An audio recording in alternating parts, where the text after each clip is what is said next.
Okay, let's say you calculate a window grade by adding up all the points scored for all different types of assignments. So you add up all the points scored and you divide by the total number of points possible.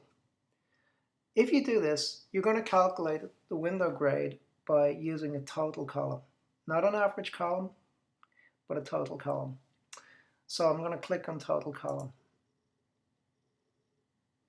I'm going to call this window 1 total, just to remind me that I need to use a total column in this scenario.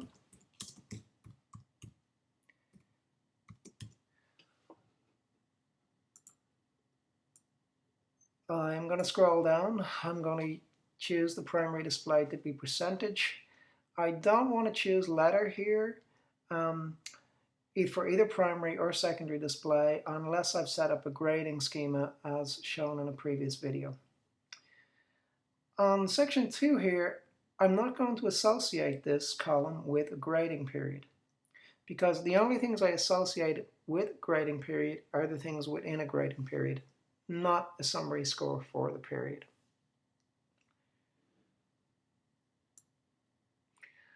On option 3, select columns, I'm going to choose all gradable columns in grading period window 1. I'm going to calculate as a running total, and remember this means that if you don't enter a 0 for an item, it's as if that item doesn't exist.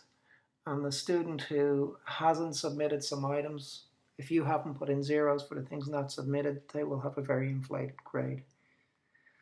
And the last set of options I have to look at, well, second to last set of options, I'm going to say yes to this. The reason I'm going to say yes to this is I will want to combine this window with other windows later on, and if I click no here, it won't show up when I want to combine it later on. Show to users of my grades, that's your choice. I'm going to say yes, but again at the window you may decide not to. I'm going to click no here, and then I'm done.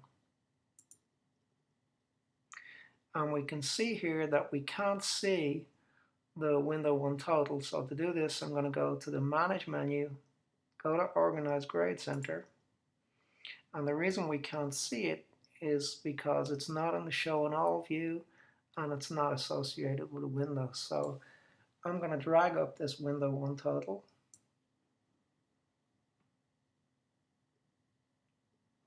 Until it's in the Show in All view. And I'm going to put it right after last name. So if I click Submit,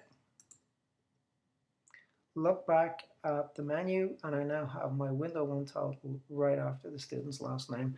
And of course, as you move from one window to another, you can decide to move a different window total beside the student's last name, as that gives you a quick picture of how the student's doing at that point in time.